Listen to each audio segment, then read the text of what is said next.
बिस्मिल्लाहिर्रहमानिर्रहीम। मैं हूं नवीद अंजम और आप देख रहे हैं टीवी 85। दोस्तों, तारीख़ के औराक पलटें और आज तक गुजरने वाली अक़वाम के अहवाल पढ़ें तो मालूम होता है कि कौमों को आज तक जितने भी ज़वाल आए हैं, इन सब का सबब कौमों की अखलाकी पस्ती और अपने रब के अहकाम की खुलेआम रूगर्दानी है। हमारे सामने कौम लूत, कौम शुएब, कौम हूद और कौम नूह की वाज़िया और बड़ी मिसालें मौजूद हैं।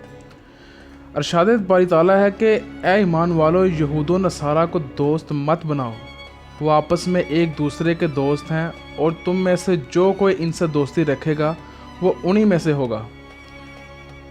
बेशक अल्लाह बेइंसाफ़ों को राह नहीं देता। सूरत माइदा आयत नंबर 51।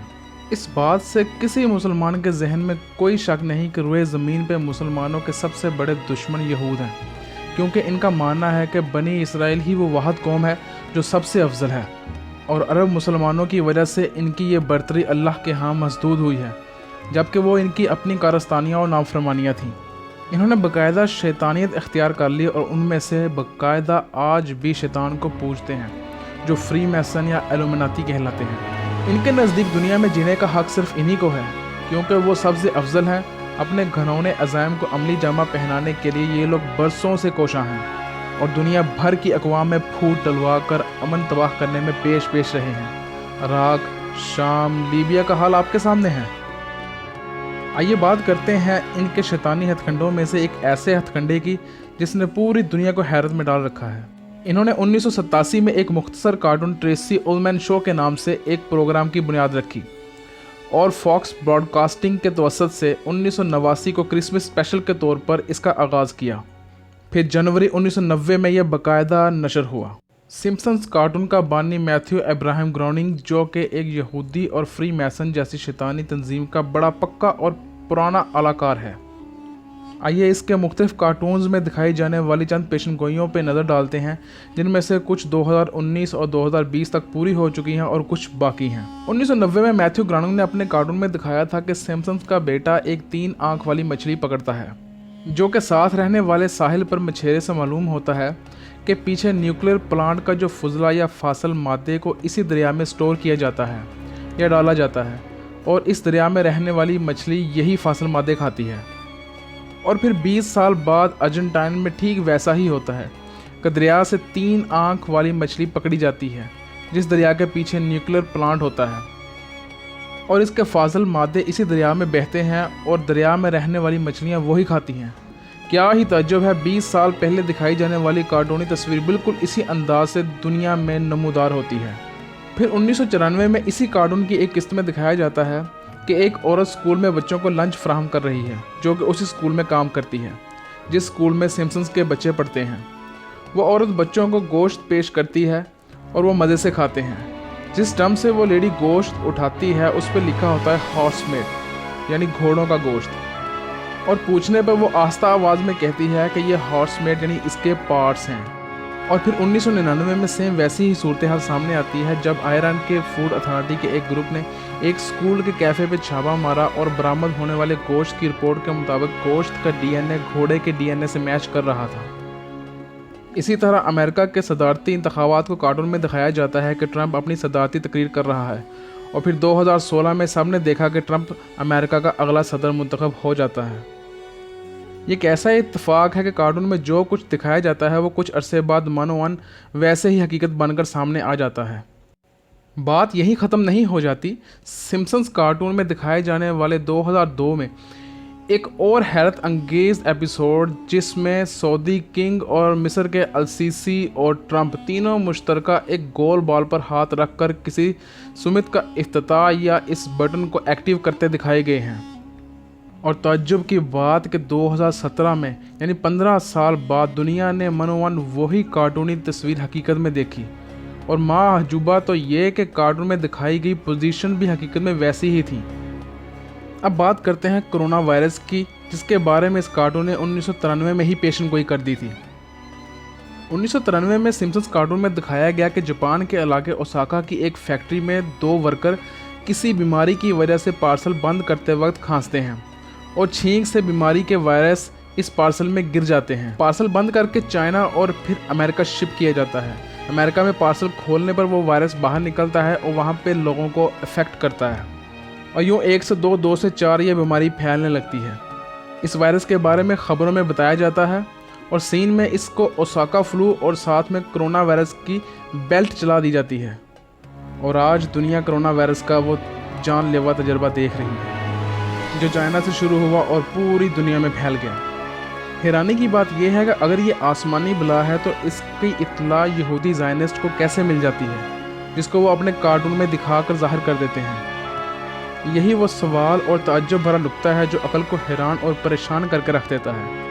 آئیے ان کی پیشن گوئیوں کا سلسلہ آگے بڑھاتے ہیں۔ سن 2000 میں دکھایا گیا کہ کوبی برانڈ ہیلی کاپٹر لے کر اپنے ہی بلڈنگ سے کریش کر کے ہلاک ہو جاتا ہے، اور پھر 2020 میں کوبی برانڈ کی موت ہیلی کاپٹر کریش میں ہی ہوتی ہے۔ 2001 میں سمپسنز کارٹون نے اپنی ایک ایپیسوڈ میں دکھایا کہ شام میں خانہ جنگی شروع ہو جاتی ہے، اور پھر 2012 میں شام کی تباہی دنیا نے اپنی آنکھوں سے دیکھی۔ اسی طرح ایپل واچ اور ویڈیو کالز کی پیشن گوئی بھی اسی کارٹون نے کی۔ اب سوال یہ پیدا ہوتا ہے کہ اتنی ساری پیشن گوئیاں جو منوون ٹھیک ثابت ہو رہی ہیں، آخر اس کے پیچھے وجہ کیا ہے؟ تو جواب یہ ہے کہ میتھو ابراہیم گروننگ، جو کہ ایک یہودی زائنسٹ اور الومناتی فری میسن جیسی شیطانی نیٹ ورک کا پکا اعلی کار ہے، یہ دجالی گروہوں کے منصوبوں کو فاکس براڈ کاسٹنگ کے ذریعے اپنے کارٹون سیریز سے دنیا والوں کی ذہن سازی کر رہا ہے، تاکہ جب یہ سب کچھ حقیقت میں رونما ہو تو پوری دنیا کو کوئی زیادہ عجوبہ نہ لگے، اور اسی لیے کارٹون کی ساری پیشن گوئیاں ویسی ہی نکلتی ہیں۔ اب سوال یہ پیدا ہوتا ہے کہ اس طرح وائرس کو پھیلا کر لوگوں کو اتنی کثیر تعداد میں مارنے سے ان کو کیا ملتا ہے؟ تو یاد رکھیں، ان سب باتوں کا دجال کے رونما ہونے سے بہت گہرا تعلق ہے، اور یہ ساری ذہن سازی اسی لیے کی جا رہی ہے کیونکہ دجال کے آنے سے پہلے دنیا کی آبادی کو کم سے کم تک لے کے آنا ہے۔